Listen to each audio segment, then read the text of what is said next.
안녕하세요. 어디 하소연할 곳도 없고 이렇게라도 해야 지난 제 과거를 좀 털어낼 수 있을 것 같아 글을 씁니다. 누구나 그렇듯 호락호락한 삶이 어디 있겠냐마는 저의 30대는 정말이지 통으로 삭제해버리고 싶을 만큼 고통스럽고 힘든 시간이었습니다. 저는 고등학교를 졸업하고 넉넉지 않았던 가정 형편 때문에 바로 취업을 해야 했습니다. 큰아버지께서 소개해주신 작은 법률사무소에서 일하게 되었는데 처음에는 오시는 손님들 커피를 타거나 사무장님 상담 스케줄을 잡아주고 복사하는 정도의 보조 역할이었습니다. 그래도 무슨 일이든 애살 있고 빠릿빠릿하게 움직이던 저를 사무장님께서는 많이 예뻐해 주셨고 그 덕분에 전공자 못지않게 일을 잘할 수 있었습니다. 3년차가 되었을 때 저에게 야간 학교를 다녀보는 것이 어떠냐며 똑똑해서 공부를 좀 더 했으면 참 좋았을 텐데라고 하시며 저의 장래를 걱정해 주셨어요.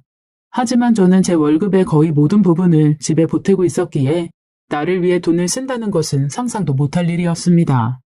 그것은 사치라고 생각했고 내가 이렇게 사는 것이 당연하다고 생각했습니다. 그런 저를 사무장님은 늘 안타까워하셨습니다.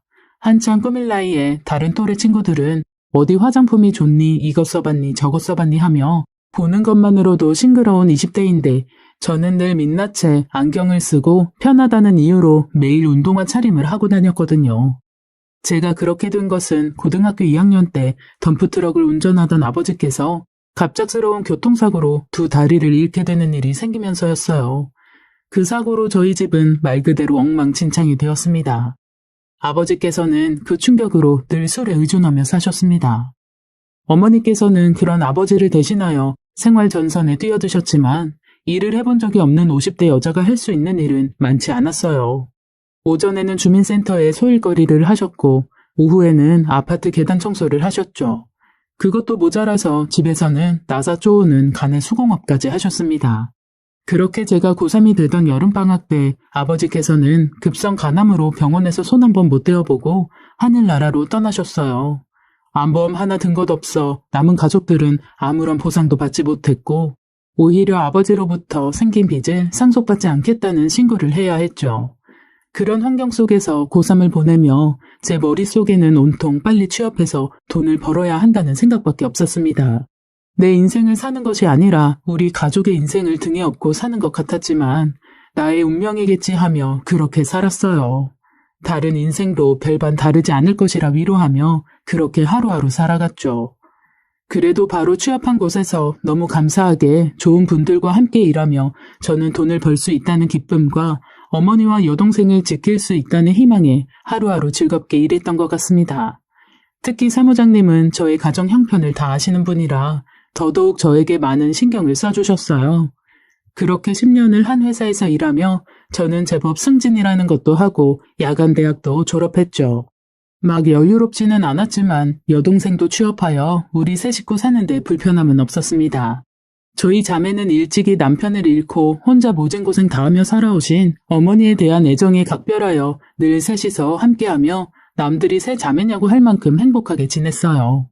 그러던 어느 날 저희 사무실에 손님 한 분이 오셨는데 부동산 관련하여 공증을 하러 오신 분이었습니다. 서류를 확인하는데 금액이 꽤 큰 금액에 건물 등기 이전을 몇 월 며칠까지 완료하겠다라는 내용이었어요. 엄청 부자인가 보네 라고 생각하며 일처리를 해드리고 며칠 뒤 그 손님이 또 사무실로 왔습니다. 비슷한 내용으로 공증을 받으러 오셨고 그때서야 저는 그 사람을 자세히 보게 되었어요. 신분증 복사를 하다 보니 저보다 10살이 많은 40살이더군요. 키도 크고 말끔한 인상에 잘 어울리는 슈트, 누가 봐도 멋있고 호감 가는 외모였어요. 앞으로 자주 볼 것 같다며 명함을 주셨는데 대표인 건 알겠는데 영어로 다 적혀 있어서 이게 무슨 말인가 헷갈려 하고 있으니 집 지어요. 라며 유쾌하게 웃는데 성격도 참 호탕하네 라고 생각했습니다. 그때부터 저희 사무실과 공증 전담 거래를 맺으며 저와는 더더욱 자주 보게 되었죠. 사무장님께서는 대표랑 잘해보라며 건축사업, 분양, 임대사업을 하는 분인데 사업체가 꽤 큰 것 같다고 했어요. 그렇게 잘 나가시는 분이 왜 나 같은 여자를 만나겠나 싶어 그냥 웃고 넘겼습니다. 일 때문에 우리는 자주 보게 되었고 가까워졌어요. 저와 비슷한 때 아버지께서 돌아가셨고 1년 전 어머니께서도 돌아가셨다고 했습니다. 한번 결혼에 실패했다는 그 사람의 이혼한 아내는 자신의 돈만 보고 결혼했고 가정과 가족을 중요시 여기는 사람이 아니었다고 했습니다. 본인 아버지 제사도 못 지내겠다고 하고 어머니께도 결혼 후 단 한 번도 찾아가지 않았다고 하더군요. 결국 아내에게 다른 남자도 있다는 것을 눈으로 본 후에야 이혼을 하게 되었다고 했습니다. 근데 제가 혼자 된 어머니께 하는 모습과 가족들을 챙기는 모습을 보며 이 여자와 결혼 생활을 하면 참 행복하겠다는 생각을 했다네요. 화려한 외모, 차, 직업, 돈, 그런 것 뒤에 숨겨진 외로움을 위로하고 싶어졌습니다. 그렇게 저희는 6개월을 연애하고 결혼했어요. 저희 어머니께서는 한번 결혼을 실패한 남자라 반대했지만 워낙 저희 어머니께 잘했던 사람이라 결국 승낙하셨습니다. 결혼 후 저는 행복한 신혼생활을 보내게 되었어요. 남편은 늘 다정다감한 사람이었고 저는 물론 저희 친정에도 물심양면으로 잘했어요. 제 여동생이 제가 결혼하고 2달 뒤 바로 결혼을 했는데 혼수며 예단이며 모두 남편이 해주었고 친정 아버지의 역할까지 해주었습니다. 저희 엄마와 저 그리고 여동생의 부부에게 남편은 세상에 둘도 없는 귀인이었어요. 아니, 귀인인 줄 알았습니다.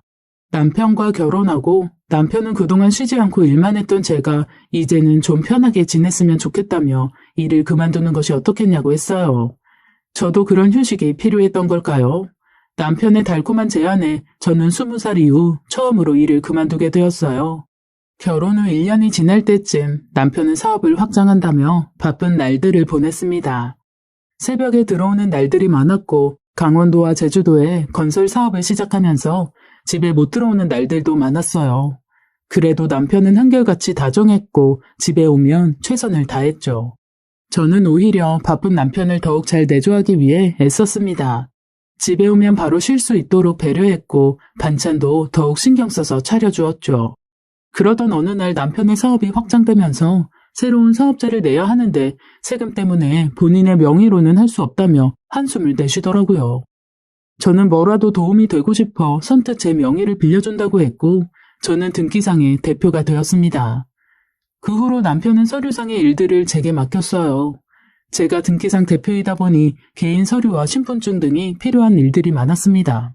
제가 대표이사로 주로 했던 일은 공증을 받는 것이었는데 남편은 제가 결혼 전에 하던 일이라 완전히 믿고 맡길 수 있겠다며 기뻐했고 저 또한 남편의 사업을 도울 수 있다는 생각에 기뻤어요. 남편의 사업체 이름으로, 아니 저의 이름으로 수많은 공증을 했습니다. 작게는 몇 천에서 크게는 몇십억이었어요. 그때 당시 제주도에 건물을 짓고 있었고 고객들한테는 분양이 끝나고 잔금까지 받은 상태이며 완공되면 등기 이전을 시켜주겠다는 내용이었어요. 그러던 어느 날 제 등본을 발급받을 일이 있었는데 저희가 혼인신고가 안 되어 있다는 사실을 알게 되었습니다. 그동안 등본을 뗄 일이 없어서 신경을 안 쓰고 있어서 몰랐던 거였죠. 저는 여전히 친정 어머니 밑에 등재되어 있었어요. 분명히 결혼하고 신혼여행을 다녀온 뒤 집에서 남편과 혼인신고서를 작성하고 다음날 본인이 접수하겠다고 했었어요. 제가 같이 가서 하자고 하니 일 때문에 시간 맞추기가 힘들 것 같다며 움직이다 짬날 때 얼른 하겠다고 했죠. 그래서 저는 제가 가서 하겠다고 말하니 자기 손으로 혼인신고하는 기쁨을 누리고 싶다며 껴안아주던 그 사람을 믿었습니다. 이게 무슨 일인가 싶어 남편에게 전화를 걸어 물었어요. 그러나 돌아오는 대답은 그게 뭐가 그렇게 급해. 요즘은 다 임신하고 나서 혼인신고 하던데. 였습니다. 이런 이상한 소리를 해댔을 때 눈치를 챘어야 했습니다. 바쁘니까 이런 걸로 전화하지 마. 지금 뭐가 중요한지를 모르네. 그냥 전화를 끊어버리는 남편은 제가 알던 사람과는 전혀 다른 사람 같았어요. 그날부터 남편은 매일 새벽에 술을 먹고 들어왔고 안 들어오는 날도 잦아졌어요. 남편이 사업하는데 마누라가 집에서 내조를 어떻게 하냐며 술주정이 심해졌지만 하는 일이 잘 안 되나 싶어 최대한 안 건드리고 참았습니다. 그래서 정작 제가 궁금한 것은 묻지도 못했죠. 왜 혼인신고가 안 되어 있는지 말이에요. 며칠 뒤 남편은 제주도 사업 때문에 2달간 출장을 가야 된다고 했고 아직 서로 마음이 풀리지 않은 상태에서 저희는 떨어져 있게 되었습니다. 아침 일찍 남편은 집을 나섰고 저는 여전히 의문점만 남았죠. 다음날 오후 친정 어머니에게서 전화가 왔어요. 제 앞으로 법원에서 등기가 왔는데 이게 도대체 뭐냐고 하시더라고요. 뭔가 이상한 촉이 와서 곧장 친정으로 갔습니다. 독촉 안내장부터 시작하여 각종 압류문, 그리고 저는 사기죄로 기소가 된 상태였어요. 다리에 힘이 풀렸고 하늘이 무너져 내리는 것 같았죠. 남편에게 미친 듯이 전화를 걸었지만 받지 않았습니다. 너무 놀라 울면서 무슨 일이냐고 하시는 친정 어머니를 진정시켜드리고 별일 아니라고 뭔가 착오가 있을 거라며 말씀드리고 애써 침착하게 날아온 우편물을 다 챙겨서 나왔습니다. 다리가 후들거려서 걷기도 힘들고 도대체 이게 무슨 일인가 싶은데 너무 놀라서 눈물도 나지 않았어요. 우선은 남편에게 상황 설명을 들어야 했습니다. 전화를 계속했지만 받지 않았어요. 30통쯤 했을 때 전화기는 꺼져 있었죠. 그때 생각나는 사람이 전에 같이 일했던 사무장님이었습니다. 제가 울면서 상황을 설명하니 너무 놀라하시며 사건 조회를 해준다고 하셨고 제 앞으로 사기죄, 각종 손해배상 청구와 계약 해지에 따른 엄청난 위약금이 청구되어 있다고 했어요. 하늘이 무너져 내리는 것 같았어요. 제 명의로 된 사업체가 부도가 난 것이었죠. 대표이사로 되어 있었던 제 개인 앞으로 모든 독촉들이 다 왔고 제 명의로 되어 있었던 친정집에 압류가 들어갔습니다. 결혼 전에 친정집 전셋값을 올려서 이사를 할 일이 있었는데 남편이 어머니 혼자 사시는데 언제까지 이사하고 그러냐면서 작은 집을 사주었어요. 친정 어머니는 당신 명의로는 못 받는다고 당신 죽으면 어차피 제거될 거라며 제 앞으로 명의를 하라고 하셨고 지금 그 집에 온통 빨간 딱지가 붙게 된 것이었죠. 남편의 전화는 아예 수신이 정지되었고 사업자 등록증상에 있는 제주도 주소로 찾아가 보았지만 찾아간 곳은 10평도 안 되어 보이는 작은 창고 같은 곳이었어요. 남편이 그동안 제주 출장 가서 사무실이라고 보내준 셀카 사진의 배경은 어디에도 찾아볼 수 없었습니다. 사무장님 도움으로 변호사를 선임했고 여러 번 조사를 받았어요. 저의 명의를 도용했고 나는 피해자라고 했지만 제가 직접 도장을 찍고 제가 직접 서류 떼서 공증한 많은 것들이 문제가 되었죠. 날마다 빚쟁이들이 친정집으로 찾아왔어요. 어머니를 저희 집으로 모셔왔는데 어떻게 알았는지 그 집으로까지 사람들이 찾아왔죠. 저더러 짜고 치는 고스톱이라며 남편을 어디에 숨겼냐며 입에 담을 수도 없는 폭언과 욕설을 들어야 했습니다. 저희 모녀는 딱 죽고 싶을 만큼 괴로웠어요. 집 밖을 나가지도 못했고 하루 종일 문 두드리는 소리에 환청이 들릴 지경이었죠. 다음날 관리실에서 인터폰이 와서는 주민 신고가 많으니 빨리 해결하라는 말만 했습니다. 여기서 그치지 않고 고난은 계속 찾아왔어요. 매매인 줄 알았던 저희 집이 월세였다는 사실. 넉 달 월세가 밀려 집주인이 찾아오면서 알게 되었죠. 결혼 전부터 남편이 혼자 살고 있는 아파트였고 제 명의로 돌려준다고 했었는데 비용 들여가면서 뭐하러 그러냐고 그냥 두라고 했었던 아파트가 월세였습니다. 안녕하세요. 집주인에게 자초지종을 얘기하고 보증금으로 월세를 감하여 달라고 부탁드렸어요. 보증금 1,000만 원에 월세가 150만 원이라며 사정은 딱하지만 2달 안에 집을 비워달라고 했습니다. 친정집도 압류로 넘어갈 판이고 이 집에서도 쫓겨날 상황이 되었어요. 하늘이 무너지는 것 같다라는 것은 이런 느낌일까요? 그날 친정 어머니와 저는 서로를 붙들고 얼마나 울었는지 모릅니다. 남편이 모든 가게를 맡아서 했기 때문에 저는 집에서 나가는 지출에 대해선 일절 관여하지 않았었어요. 남편이 그것을 원했고 저는 특별히 불편함이 없었으니까요.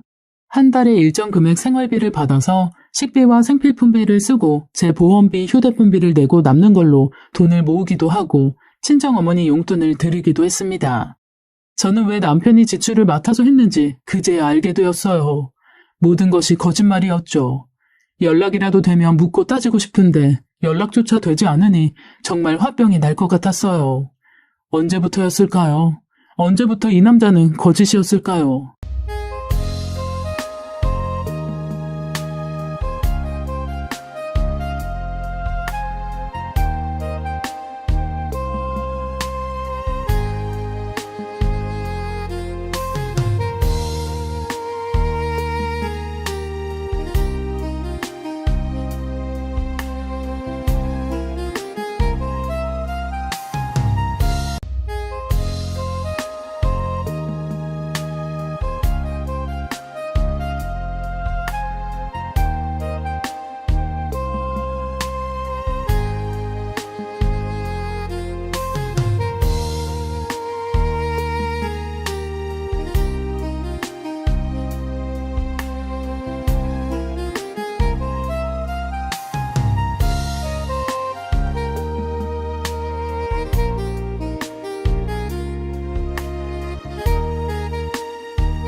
결혼하고 혼인신고를 하지 않았던 것, 본인 명의로는 어떠한 재산이 없는 것, 제 앞으로 회사 명의를 해놓은 것까지 처음부터 그럴 목적으로 저에게 접근했던 걸까요?